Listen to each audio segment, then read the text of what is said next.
और आज हम लोग पढ़ेंगे आपको चैप्टर 14 11th क्लास का चैप्टर 14।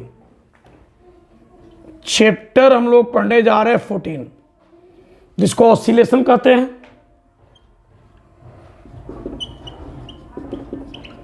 दोलन कहते हैं। इसमें सबसे पहले हम पढ़ेंगे कि आवर्त गति किसे कहा जाता है। आवर्त गति, पीरियोडिक मोशन। ये चैप्टर मोस्ट इंपॉर्टेंट है क्लास 12 के लिए। क्लास 12 में इसका उपयोग हम लोग करेंगे, इसलिए इसको आपको बेहद ढंग से देखना होगा। पीरियोडिक मोशन, आवर्त गति क्या है? तो कहता है कि ये वह मोशन है जिसमें बॉडी अपने पाथ पर, एक निश्चित पाथ पर अपने मोशन को बार बार रिपीट करता है। If A body repeats its motion on the same path again and again in a fixed time interval, then the motion of body is called periodic motion। यानी जब कोई वस्तु एक निश्चित पथ पर अपने गति को बार बार निश्चित समय अंतराल में अगर दोहराता है तो उसकी गति को हम लोग आवर्त गति कहते हैं या आवर्ती गति कहते हैं। अपनी गति को या अपनी पाथ को अगर निश्चित समय अंतराल में बार बार रिपीट करता है तो उस गति को हम लोग आवर्ती गति कहते हैं। जैसे मान लीजिए कि अगर कोई वस्तु एक निश्चित समय में वृत्त पर ऐसे चक्कर लगाता है, निश्चित समय में वृत्त पर ऐसे चक्कर लगाता है, बार बार घूमता है इस वृत्त पर, टाइम भी फिक्स है कि किस टाइम में वो एक बार एक चक्कर लगा जाता है, बार बार अगर चक्कर लगाए तो उसकी गति को आवर्ती गति हम कहेंगे। आवर्ती गति चाहे आवर्ती गति कहेंगे। जैसे मान लीजिए कि आप घर से और विद्यालय, स्कूल जो है, आप स्कूल जो है आपको यहाँ से अपने घर से जो है विद्यालय, अगर आप एक निश्चित टाइम पर 10 बजे निकलते हैं, 4 बजे तक रहते हैं, 10 बजे निकलते हैं, 9 बजे निकलते हैं, 10 बजे पहुँचते हैं, फिर 4 बजे तक रहते हैं, फिर 4 बजे से आते हैं, 5 बजे फिर पहुँच जाते हैं। पर डे अगर ये काम आप बार बार करते हैं तो ये गति आपको आवर्त गति हो जाएगा। लेकिन अगर मान लीजिए कि अगर हम एक बार ही यहाँ से यहाँ जाएँ, सिर्फ एक बार जाएँ, बार बार ये दोहराए नहीं, तो वो गति आवर्त गति नहीं होगा। जैसे मान लीजिए कि चंद्रमा का जो गति है, पृथ्वी के चारों ओर चक्कर लगाना, मून का revolution of moon around the earth, ये आपको आवर्त गति हो जाएगा। जैसे आपको revolution of revolving of earth around the sun, यानी सूर्य के चारों तरफ पृथ्वी का चक्कर लगाना, ये आपको आवर्त गति हो जाएगा। जैसे मान लीजिए घर की सीढ़ियों पर अगर आप नीचे के सीढ़ी से अगर ऊपर छत तक एक निश्चित समय में ऊपर जाते हैं, फिर वहाँ से ऊपर से नीचे जाते हैं निश्चित समय में, फिर वही काम अगर बार बार दोहराते हैं तो वो आवर्त गति हो जाएगा।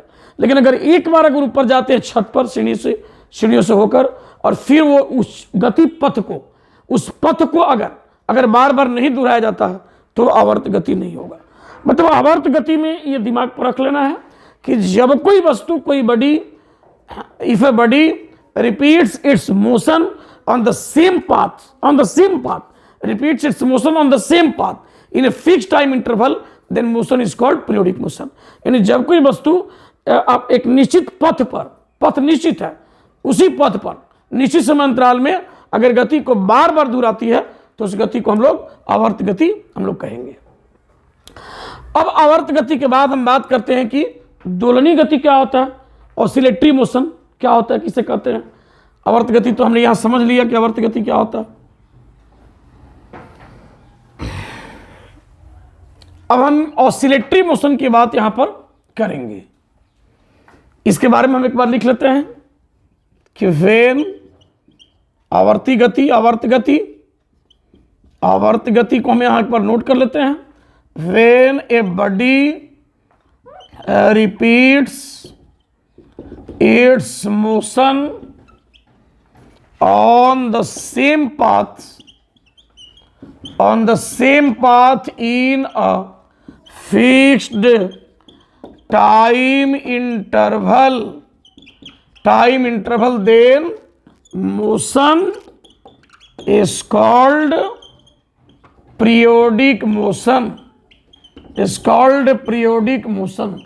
हिंदी में कहें तो कैसे कहेंगे कि जब कोई पिंड जब कोई पिंड या कोई वस्तु, इसी का हिंदी है, जब कोई पिंड अपने गति को या अपने पथ को भी कहे तो काम चलेगा, अपनी गति को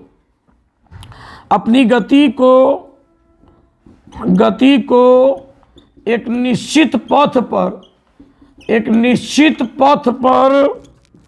निश्चित समय में, निश्चित समयांतराल में बार बार दोहराती है तो उसकी गति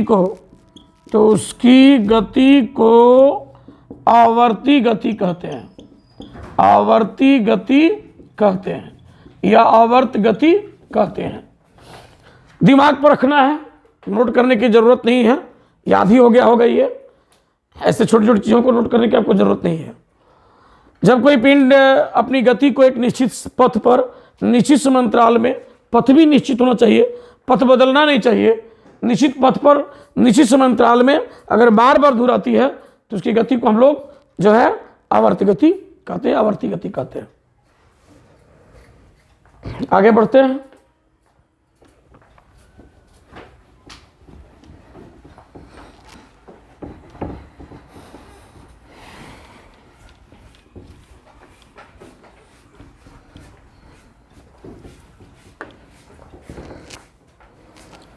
अब हम बात करेंगे ऑसिलेटरी मोशन का, कि ऑसिलेटरी मोशन क्या होता है। ऑसिलेटरी मोशन, जिसको हिंदी में हम कहते हैं दोलनी गति या दोलन या दोलनी गति कहते हैं। तो जब कोई बॉडी या कोई वस्तु एक निश्चित पॉइंट के, एक निश्चित बिंदु के ऊपर नीचे या आगे पीछे अपने गति पथ को बार बार दोहराती है तो उस गति को हम कहेंगे आपको ऑसिलेटरी मोशन। इसमें और पीरियोडिक मोशन में क्या अंतर है? पीरियोडिक मोशन में यह निश्चित नहीं था कि एक निश्चित बिंदु के इर्द गिर्द अबाउट फिक्स पॉइंट निश्चित नहीं था कि एक निश्चित बिंदु है उसके जो है ऊपर नीचे या आगे पीछे, ऐसा कुछ नहीं था। जैसे ये दोलनी गति नहीं हुआ कि अगर एक वस्तु बार बार वृत्त पर घूमती है, ये बार बार वस्तु वृत्त पर घूमती है तो ये दोलनी गति नहीं हुआ, ये सिर्फ आवर्त गति हुआ। बट दोलनी गति का मतलब ये होता है कि जैसे हम लोग घड़ियों में पेंडुलम जो देखते हैं, घड़ी में जो पेंडुलम देखते हैं कि वो एक इस यहाँ के एक पॉइंट के इर्द गिर्द जो है वो इर्द गिर्द इस तरह से अपने पाथ को यहाँ से यहाँ पर आया, फिर यहाँ से आया, फिर यहाँ आया, फिर यहाँ आया, मतलब इस पॉइंट के इधर, इस पॉइंट के इधर अगर बार बार पथ को दूर आ रहा है तो उसको हम लोग ऑसिलेटरी मोशन कहेंगे, दोलनी गति उसको कहेंगे हम लोग। और दूसरी बात यह है कि मतलब दोलनी गति को आवर्त गति कह सकते हैं, लेकिन किसी भी आवर्त गति को, किसी भी पीरियोडिक मोशन को, any periodic motion is not oscillatory motion, each periodic motion is not oscillatory motion, but each oscillatory motion is periodic motion. मतलब हर आवर्त गति दोलनी गति संभव नहीं होगा, बट जो दोलनी गति है, जो ऑसिलेटरी मोशन है, वो निश्चित रूप से पीरियोडिक मोशन आवर्त गति कहलाएगा। कोई भी दोलनी गति ये पीरियोडिक मोशन यानी कि आवर्त गति कहलाएगा होगा, ये भी एक आवर्त गति कहलाएगा। जैसे मान लीजिए स्प्रिंग से हम एक बॉडी को बांध देते हैं, स्प्रिंग से हम एक बॉडी को ऐसे बांध देते हैं, ऐसे बांध देते हैं, ऐसे बांध देते हैं, इसको हम दबा कर छोड़ते हैं। मान लीजिए हम यहाँ दबा दिए, इसको इतना दबा दिया ऐसे, और दबा करके ऐसे हम छोड़ देते हैं। अब ये इस निश्चित बिंदु के इधर और इधर ये बार बार इस पथ को बार बार रिपीट करेगा, बार बार यहाँ से इधर, फिर इधर, फिर इधर, इधर बार बार रिपीट करेगा। तो एक निश्चित बिंदु के आगे और पीछे ये बार बार जब रिपीट करेगा, निश्चित समय अंतराल में अपनी गति को या गति पथ को जब बार बार रिपीट करेगा ये, तो इसको हम लोग ऑसिलेटरी मोशन, ये इसको ऑसिलेशन कहेंगे। और ये आवर्त गति भी हो गया, जान लीजिए। तो ऑसिलेटरी मोशन का ही मतलब हुआ कि जब when a body repeats its path और when a body repeats its motion about a fixed point in a fixed time interval, then motion is called oscillatory motion। या हम ऐसे कह सकते हैं कि when a body repeats its motion, repeats its paths to and fro about a point then its motion is called oscillatory motion. यानी कि जब कोई वस्तु एक निश्चित बिंदु के आगे पीछे या ऊपर नीचे अपने गति पथ को बार बार निश्चित समय अंतरालों में इन फिक्स टाइम इंटरवल अगर बार बार दोहराती है तो उसको हम लोग कहेंगे दोलनी गति, या उसको दोलन कहेंगे। ये ऑसिलेटरी मोशन हम लोग का हो जाएगा। तो ऑसिलेटरी मोशन में एक चीज फिक्स है, और वो है कि एक निश्चित बिंदु के आगे पीछे, ऐसे आगे पीछे बार बार वस्तु अपनी गति पथ को दोहराएगी। एक निश्चित बिंदु के ऊपर नीचे से आगे पीछे ऐसे दोहराएगी, या ऊपर नीचे भी मोशन हो सकता है ऐसे। एक निश्चित बिंदु के ऊपर नीचे अगर गति पथ को बार बार दोहराया जाएगा तो उसको हम लोग ऑसिलेटरी मोशन कहेंगे। हम लोग यहाँ एक जो बहुत इंपॉर्टेंट बात है वो क्या है कि जैसे आवर्त गति है, आवर्त गति जिस निश्चित समय अंतराल में वस्तु अपने पथ को दोहराती है बार बार, जिस निश्चित समय अंतराल में, उसको हम लोग कहते हैं दोलन काल। जिस निश्चित समय अंतराल में आवर्त गति में कोई वस्तु अपने गति पथ को बार बार दोहराती है उसको कहते हैं दोलन काल, टाइम पीरियड उसको कहते हैं। उसका नाम होता है टाइम पीरियड। टाइम पीरियड उसको हम कहते हैं, उसको हम दोलन काल हम लोग उसको कहते हैं, दोलन काल कहते हैं, या उसको आवर्त काल कहते हैं। आवर्त काल कहिए, इसको आवर्त काल कहिए तो अच्छा रहेगा। आवर्त काल जिस निश्चित समय अंतराल में कोई वस्तु जो है अपने पथ को पूरा करती है उसको हम यहाँ आवर्त काल कहते हैं। हम यहाँ पर इसका नाम दोलन काल कह सकते हैं क्योंकि हम यहाँ इसको दोलनी गति नाम दे रहे हैं। तो जिस निश्चित समय अंतराल में कोई वस्तु एक निश्चित बिंदु के आगे पीछे अपने पथ का एक चक्कर पूरा करती है, एक चक्कर जितने समय में पूरा कर लेगी वो एक चक्कर, जैसे यहाँ से स्टार्ट किया, यहाँ से यहाँ आया, फिर यहाँ आया, फिर यहाँ गया और फिर यहीं पहुँच गया।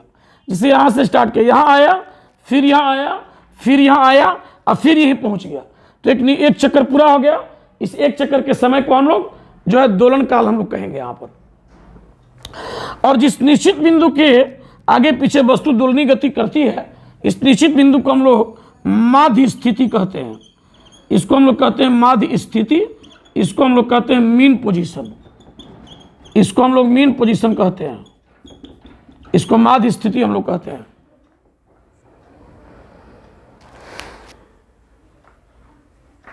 अब देखो, एक सेकंड में जो गति पथ का जो संख्या होगा, चक्करों की संख्या, number of revolution in 1 second is called frequency.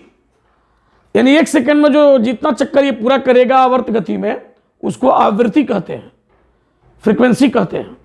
एक सेकंड में जितना चक्कर ये पूरा करेगा, ये the number of cycles, the number of oscillations in 1 second is called frequency. इन एक सेकंड में जितने दोलनों को पूरा करेगा उन दोलनों की संख्या को हम लोग आवृत्ति कहते हैं। यानी एक सेकंड में, पहले तो एक दोलन के समय को क्या कहेंगे, एक दोलन का जो समय हुआ, एक दोलन का समय, time of one oscillation, time of one oscillation, of one oscillation जो है, ऑसिलेशन, इसको हम लोग कहते हैं दोलन काल। दोलन काल यानी टाइम पीरियड कह सकते हैं या आवर्त काल कहते हैं, इसको हम लोग टाइम पीरियड कहते हैं। और number of oscillations in 1 second, यानी एक सेकेंड में दोलनों की संख्या को हम लोग आवृत्ति कहते हैं। Number of oscillations, number of oscillations in 1 second, in 1 second, यानी एक सेकेंड में दोलनों की जो संख्या होती है, दोलनों की संख्या, इसको हम लोग कहते हैं फ्रीक्वेंसी। इसका नाम हम लोग कहते हैं फ्रीक्वेंसी। मैं ऊपर ही लिख देता हूं, ये होता है फ्रीक्वेंसी, जिसको हिंदी में हम लोग कहते हैं आवृत्ति, जिसको हिंदी में हम लोग कहते हैं आवृत्ति। तो ये आवृत्ति के बारे में याद रखते हैं कि एक सेकेंड में जो नंबर ऑफ ऑसिलेशन, बढ़िया से याद रखिए कि जहां से स्टार्ट किया फिर वहीं पहुंचेगा तो एक ऑसिलेशन पूरा होगा। यहां से स्टार्ट किया, यहां आया, फिर यहीं पहुंच गया, अब फिर दूसरी तरफ उतना ही दूर पहुंचा, अब फिर एक बार फिर वहीं पहुंच गया, तो इसको एक ऑसिलेशन कहा जाएगा। और इस एक ऑसिलेशन के समय को हम आवर्त काल कहेंगे, टाइम पीरियड कहेंगे। और 1 सेकंड में जितने ऑसिलेशंस बनेंगे उसको हम लोग कहते हैं फ्रीक्वेंसी, उसको हम लोग आवृत्ति कहते हैं। यहां भी 1 सेकंड में जितनी साइकिल कंप्लीट किया जाएगा, एक साइकिल का टाइम पीरियड कहलाएगा, और नंबर ऑफ साइकिल्स यानी चक्कर जो लगाएगा 1 सेकंड में, number of cycles, that is called frequency, उसको हम लोग आवृत्ति कहते हैं। तो ये कुछ बेसिक बातें हुई। अब एक बात और, अगर मान लीजिए हम दोलनी गति की बात कर रहे हैं, ऑसिलेटरी मोशन की बात कर रहे हैं जब, तो एक निश्चित पॉइंट, एक फिक्स पॉइंट के आगे पीछे टू एंड फ्रो या अप एंड डाउन या टू एंड फ्रो आगे पीछे अगर पाथ को रिपीट किया जाता है तो ऑसिलेटरी मोशन हुआ। और दूसरी बात ये हुआ कि अगर फ्रीक्वेंसी अगर बहुत ज़्यादा हो जाए तो हम इसी ऑसिलेटरी मोशन को वाइब्रेटरी मोशन यानी कंपन गति भी कहते हैं। इसको ऑसिलेटरी मोशन को हम वाइब्रेटरी मोशन, कंपन गति भी कह सकते हैं। जब फ्रीक्वेंसी बहुत ज़्यादा हो जाए, जब 1 सेकेंड नंबर ऑफ ऑसिलेशन जो है इन 1 सेकेंड ये बहुत ज़्यादा हो जाए, बहुत बड़ा, बहुत ज़्यादा मान आने लगे, तो उस मोशन का नाम ऑसिलेटरी मोशन के बजाय वाइब्रेटरी मोशन यानी कि हम लोग उसको कंपन गति कहते हैं। इस चैप्टर में ये बेसिक बातें हुई। अब पढ़ना क्या है वहां पहुंचते हैं। तो हम लोग को इस चैप्टर में पढ़ना है सरल आवर्त गति यानी सिंपल हार्मोनिक मोशन के बारे में। इंग्लिश मीडियम, हिंदी मीडियम दोनों में मैंने कर दिया है ताकि किसी को कोई समस्या नहीं हो। 1 सेकंड में दोलनों की संख्या, इसको आवृत्ति कहेंगे। Number of oscillations in 1 second is called frequency, और time of 1 oscillation is called time period. एक दोलन का जो समय है उसको दोलनकाल या आवर्तकाल कहते हैं। मिटाते हैं, आगे बढ़ा जाए, मिटाते हैं इसको।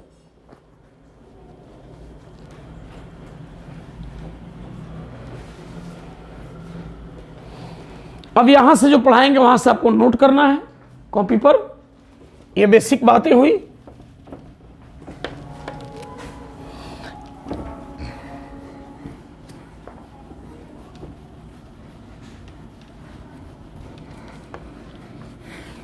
तो हम लोग को पढ़ना है, यही से मेन इस चैप्टर के स्टार्टिंग है, और उसका नाम है हम लोगों को सिंपल हार्मोनिक मोशन।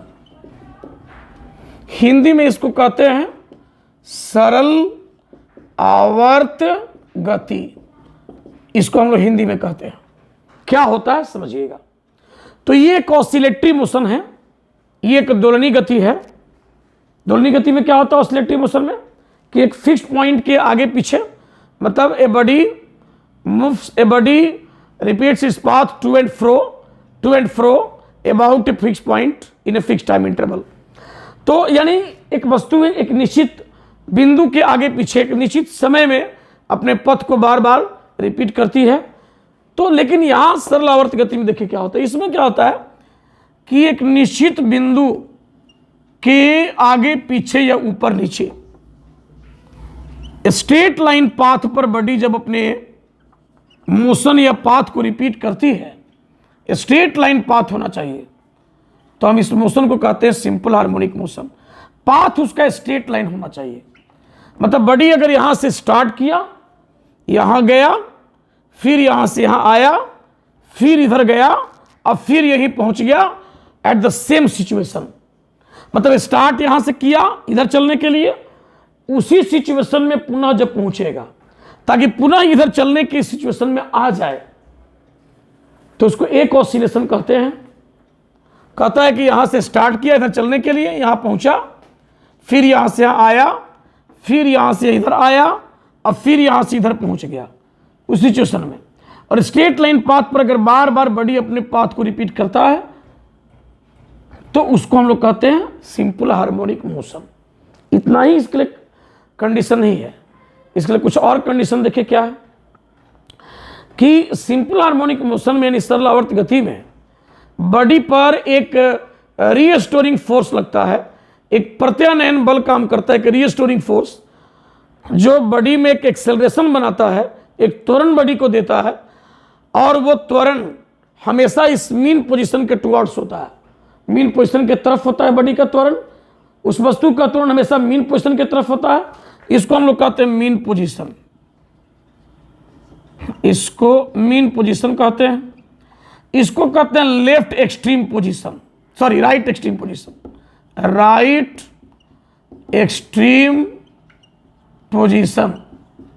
एक्सट्रीम का मतलब होता है अंतिम अवस्था, दाहिना अंतिम स्थिति, और ये हो गया left extreme position. Left extreme position इसको हम लोग कहते हैं।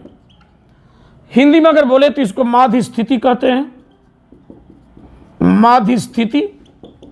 इसको हम लोग कहते हैं दायां अंतिम स्थिति, दायां चरम स्थिति, दायां चरम स्थिति। चरम का मतलब इसके आगे नहीं जा सकता है, एक्सट्रीम। और ये हो जाएगा बायां चरम स्थिति, बायां चरम स्थिति हिंदी में। अंग्रेजी यहां पर बड़ा अच्छा काम करता है। और मीन पोजीशन से किसी भी एक्सट्रीम पोजीशन क्या मैक्सिमम डिस्प्लेसमेंट एम्पलीट्यूड कहलाता है, आयाम कहलाता है। इसको हम लोग आयाम कहते हैं, जान लो। यहां पर हम प्लस ए डाल सकते हैं, प्लस ए। यहां से मैक्सिमम डिस्प्लेसमेंट हो गया ए, एम्पलीट्यूड आयाम। इधर को हम माइनस ए डाल सकते हैं, उतना ही डिस्प्लेसमेंट इस तरफ हो गया। इसको निगेटिव हम ले सकते हैं, ये आयाम कहलाता है। मतलब यह एम्पलीट्यूड का मतलब क्या हो गया, एम्पलीट्यूड, जिसको हिंदी में हम लोग कहते हैं आयाम। यहाँ पर जो है निगेटिव पॉजिटिव दोनों हो सकता है, इधर जाएगा तो पॉजिटिव, इधर आएगा तो निगेटिव। मीन पोजीशन से जो मैक्सिमम डिस्प्लेसमेंट मिलता है बॉडी का सिंपल हार्मोनिक मोशन में, ऑसिलेटरी मोशन में, दैट इज कॉल्ड एम्पलीट्यूड, उसको आयाम कहते हैं, जो अधिकतम विस्थापन होता है, जो पॉजिटिव भी होगा, जो निगेटिव भी हो सकता होगा। अच्छा, दूसरी बात यह है कि इसके लिए कंडीशन क्या क्या है। इसके लिए कंडीशन है कि पाथ जो होना चाहिए स्ट्रेट लाइन होना चाहिए, और बॉडी पर एक रीस्टोरिंग फोर्स काम करना चाहिए, और वो रीस्टोरिंग फोर्स ऑलवेज जो है मीन पोजीशन के टुवार्ड्स होना चाहिए, ऑलवेज। और वो जो फोर्स है बॉडी पर सिंपल हार्मोनिक मोशन के लिए कंडीशन ये है कि जो रीस्टोरिंग फोर्स लगेगा, रीस्टोरिंग फोर्स यानी हिंदी में इसको कहेंगे प्रत्यानयन बल। प्रत्यानयन बल जो है एसएचएम का कंडीशन है ये जो प्रत्यानयन बल है ये बॉडी के डिस्प्लेसमेंट के डायरेक्टली प्रोपोर्शनल होता है, या बॉडी के पोजीशन के डायरेक्टली प्रोपोर्शनल होता है। जैसे मान लीजिए कि बॉडी अभी यहाँ है, कहीं यहाँ पर आपका बॉडी है, अब पोजीशन आपको ये एक्स है, तो इस बॉडी पर जो रीस्टोरिंग फोर्स लगेगा वो इधर लगेगा, इधर। ये हमारा रीस्टोरिंग फोर्स हो गया, रीस्टोरिंग फोर्स यही होगा। मतलब यहाँ से यहाँ बॉडी जा रहा है तो रीस्टोरिंग फोर्स इधर काम करेगा, रीस्टोरिंग फोर्स इधर ही होना चाहिए, ये बात याद रखिए। To always directed towards mean position, इन्हें हमेशा माध्य स्थिति की तरफ होना चाहिए, होता है, यही कंडीशन है। तो ये जो है एफ प्रोपोर्शनल टू एक्स होगा, यहाँ से एफ इज इक्वल टू होगा माइनस के एक्स, एसएचएम का ही कंडीशन है। अच्छा, अब बॉडी का एक्सेलरेशन क्या होगा, तो इस बॉडी का अगर मास अगर एम हो, ये हमारा बॉडी है, ये इस बॉडी का अगर मास एम हो तो इस फोर्स के चलते एक्सेलरेशन किधर क्या होगा, भले मोशन इधर हो रहा है बट रीस्टोरिंग फोर्स इधर होगा, ताकि यहाँ पहुँचने के बाद उस फोर्स के चलते उस बॉडी के पास पोटेंशियल एनर्जी हो जाता है, और उस पोटेंशियल एनर्जी के चलते और उस रीस्टोरिंग फोर्स के चलते वो बॉडी इधर आना शुरू होता है।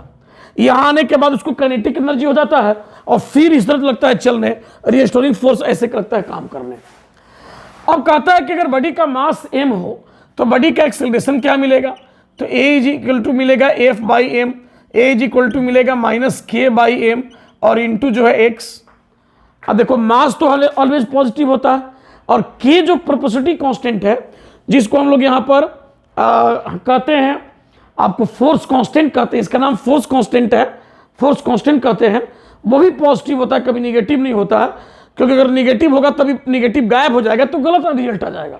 ये निगेटिव के नहीं होता है, मतलब के और एम कभी निगेटिव नहीं होना चाहिए, नहीं तो ये निगेटिव अगर गायब हुआ तो मतलब रिजल्ट ही खत्म हो जाएगा, रिजल्ट नहीं रह पाएगा एसएचएम का, सिंपल हार्मोनिक मोशन का।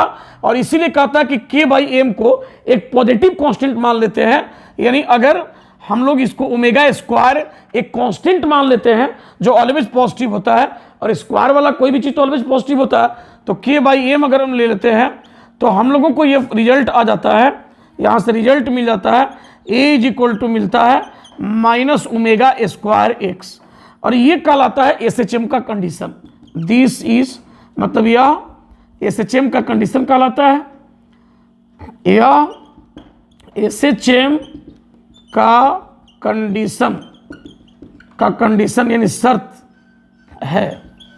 This is condition of SHM, यानी कोई भी बॉडी अगर SHM करेगा, SHM का मतलब क्या हुआ कि एक फिक्स पॉइंट के अबाउट स्ट्रेट लाइन पाथ पर बॉडी अपने पाथ को या मोशन को अगेन एंड अगेन जब रिपीट करता है और उस बॉडी पर एक रीस्टोरिंग फोर्स काम करता है जो ऑलवेज बॉडी को मीन पोजीशन के टुवर्ड्स ले जाना चाहता है, that restoring force has tendency to bring the body towards mean position. इन उस प्रत्यानयन बल में यह गुण होता है कि वह हमेशा उसको मीन पोजीशन के तरफ लेकर के जाए, और तब इस सिचुएशन को, इस स्थिति को, इस मोशन को हम लोग सिंपल हार्मोनिक मोशन कहते हैं। और and that for SHM, condition for SHM यानी सरल आवर्त गति का जो शर्त है वो हो जाता है a इज इक्वल टू कितना, माइनस ओमेगा स्क्वायर एक्स, जहाँ a हो गया एक्सेलरेशन बॉडी का और x हो गया आपको डिस्प्लेसमेंट, और कभी कभी ये पोजीशन का भी काम लगता है करने, और omega square is positive constant, और ये नेगेटिव तो रहेगा ही जो एक्सेलरेशन का डायरेक्शन बताएगा कि एक्सेलरेशन जो होगा डिस्प्लेसमेंट के अपोजिट होगा। एक्सेलरेशन भी ऑलवेज जो होगा वो टुवर्ड्स मीन पोजीशन होगा, यानी त्वरण जो होगा वो हमेशा माध्य स्थिति की तरफ होगा। तो सरल आवर्त गति का शर्त हमारा ये है, याद रखिए कि वस्तु जो है, बॉडी जो है स्ट्रेट लाइन पाथ पर बार बार मोशन को रिपीट करती है, बॉडी पर एक रीस्टोरिंग फोर्स काम करना चाहिए, और यह रीस्टोरिंग फोर्स बॉडी के पोजीशन या डिस्प्लेसमेंट के डायरेक्टली प्रोपोर्शनल होना चाहिए, यानी समानुपाती होना चाहिए। यानी कि सरल आवर्त गति का मुख्य शर्त यह है कि वस्तु पर लगने वाला प्रत्यानयन बल, रीस्टोरिंग फोर्स, वस्तु के विस्थापन यानी डिस्प्लेसमेंट या वस्तु के पोजीशन यानी स्थिति के डायरेक्टली प्रोपोर्शनल होता है, और उससे हमारा रिजल्ट यहाँ मिला कि जो एक्सेलरेशन होगा, जो त्वरण होगा, दैट विल बी यानी जो होगा वो माइनस ओमेगा स्क्वायर एक्स होगा। This is the condition of SHM, या सरल आवर्त गति का हमारा शर्त हो गया। तो बहुत सारी बातें हैं, आगे बढ़ेंगे तो ठीक है बच्चों।